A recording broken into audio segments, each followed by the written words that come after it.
Hello student, today we started a new chapter of a business studies of class 11, that is international trade, part 1. International trade or business, it is a manufacturing and trading beyond the geographical boundaries of a country is known as international business. The development of a communication technology and infrastructure extra make it possible. New modes of a communication, development of a faster and more efficient means of transportation have brought a nation closer to one another, as a result of which trade between them can take place. See, जो भी कोई हम activity, जो भी हम कोई business outside the boundary करते हैं, कंट्री के बाहर करते हैं, उसको इंटरनेशनल ट्रेड बोला जाता है। इंटरनेशनल ट्रेड हमारे 3 तरीके के होते हैं, एक्सपोर्ट, इंपोर्ट एंड ट्रिपोर्ट। अगर हम गुड्स एंड सर्विसेज को सोल्ड आउट करते हैं यानी सेल करते हैं outside the boundary, it is called export. अगर गुड्स एंड सर्विसेज को हम परचेज करते हैं इनसाइड यानी हम अपनी कंट्री में कोई भी चीज़ परचेज करके लाते हैं, that we call import. And Antiport, it is a re-export. To purchase something from one country and sell to another country, that we call antiport. So these are the 3 types of international trade. Now discuss about the feature of international business. First one is involvement of 2 countries. International business, they are the 2 countries are involvement. First is selling your product and second is purchase your.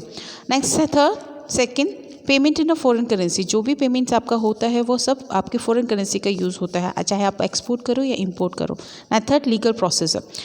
जो legal procedure ही होता है वो बहुत lengthy होता है। Generally हम लोग जो यूज़ करते हैं रैंडमली अगर बात की जाए तो हमें बहुत सारी लीगल फॉर्मेलिटीज़ के साथ जाना पड़ता है, इसलिए इसमें लीगल फॉर्मेलिटीज़ बहुत ज़्यादा होती हैं। रिस्ट्रिक्शंस, यहाँ पे इंटरनेशनल बिजनेस के रूल्स एंड रेगुलेशंस चलते हैं। High risk, generally international business में रिस्क का टेंडेंसी बहुत हाई होती है, बिकॉज जब भी हम कोई भी चीज़ को एक्सपोर्ट करेंगे तो डैमेजेस होने के चांसेस ज़्यादा होते हैं।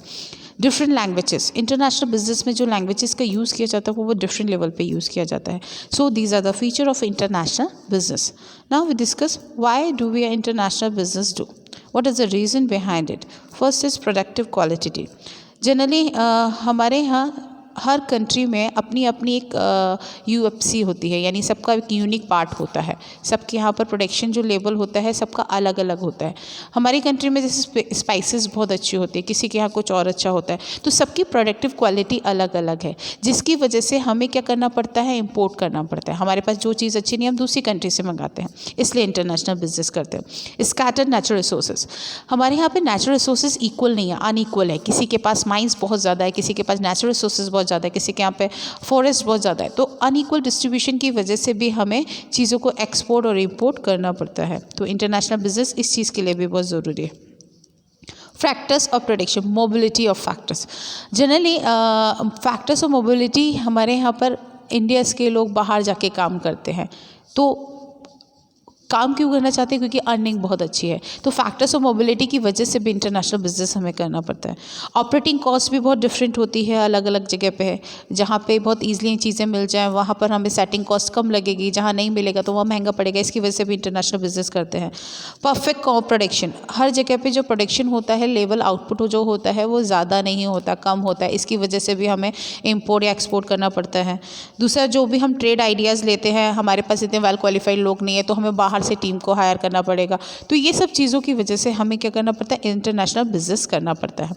और मेजर जो इशू है वो ये है कि हर कंट्री का एक अपना अपने यूनिक पार्ट होता है। हमारे यहाँ पे जैसे अबंडेंट है, हमारे यहाँ पे टी का प्रोडक्शन बहुत ज़्यादा होता है, तो हमारे पास इतना अबंडेंट टी का प्रोडक्शन है तो हम कंट्री के यहाँ पर जितना कंजप्शन चाहिए वो है, उसके बाद जो रेस्ट ऑफ द बचता है हम उसको क्या एक्सपोर्ट कर सकते हैं। तो इससे क्या होगा, एक तो हमारी इकोनॉमिक ग्रोथ भी बढ़ेगी और इंटरनेशनल बिजनेस भी प्रमोट होगा। तो ये सारी फैक्टर्स इस चीज़ के रिस्पॉन्सिबल है कि हमें इंटरनेशनल बिजनेस करना पड़ता है।